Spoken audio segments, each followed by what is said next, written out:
Hi friends, இந்த வீடியோவில் நம்ம ஜேக்யூரில் இருக்கிற ஆட்பேக் மெத்தட் எப்படி யூஸ் பண்ணுறதுன்னு பார்க்கலாம்.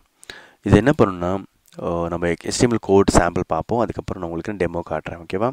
இங்கே பார்த்தீங்கன்னா இந்த HTML பேஜில் மொத்தம் 8 லிஸ்ட் ஐட்டம்ஸ் இருக்குது. ஓகேவா?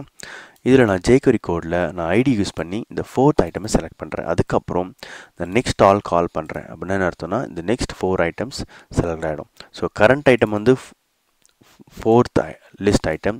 அதுக்கப்புறம் நெக்ஸ்ட் ஆல் சொல்லும் போது இந்த 8 ஐட்டம்ஸ் வரை செலக்ட் ஆகும். ஆட் பேக்குன்னு சொல்ல உடனே என்ன ஆகும்னா, இந்த ஆட் பேக்குன்னு கால் பண்ண உடனே என்ன ஆகும்னா, from 8 to current 4th element இந்த 5 எலிமெண்ட்டும் செலக்ட் ஆகிடும். செலக்ட் ஆன பிறகு நான் பேக்ரவுண்ட் கலர் வயலட் கொடுக்குறேன். ஓகேவா? ஸோ ஒரு குரூப் ஆஃப் எலிமெண்ட்ஸ் நம்ம செலக்ட் பண்ணணும். ஆட் பேக் நம்ம யூஸ் பண்ணலாம். ஓகேவா? ஸோ இப்போ டெமோ காட்டுறவங்களுக்கு அப்போ புரியும். இதுதான் 8 எலிமெண்ட்ஸ் இருக்குது. நம்மளோட இன்டென்ஷன் என்னென்னா, லாஸ்ட் 5 எலிமெண்ட்ஸை செலக்ட் பண்ணணும். அது எப்படி பண்ணலான்னு பார்த்தீங்கன்னா, கிளிக் பண்ண உடனே 5 எலிமெண்ட்ஸ் செலக்ட் ஆகி பேக்ரவுண்ட் கலர் வயலட் வந்துச்சு. அது எப்படி ஒர்க் ஆகுதுன்னு பார்த்தீங்கன்னா, ஸோ இங்கே நான் 4th எலிமெண்ட்டை நான் செலக்ட் பண்ணுறேன். அதுக்கப்புறம் நெக்ஸ்ட் ஆல் கொடுக்கும்போது இங்கே வந்து ஐட்டம் 8 வரைக்கும் செலக்ட் ஆகும். அதுக்கப்புறம் ஆட் பேக்குன்னு சொன்னோடனே இது 5 எலிமெண்ட்டும் ஒரு ஸ்டாக்கில் ஆட் ஆன பிறகு அந்த 5 எலிமெண்ட்டும் நம்மளுக்கு கிடச்சிரும். இங்கே வந்து நான் CSS அப்ளை பண்ணுறேன். ஓகேவா?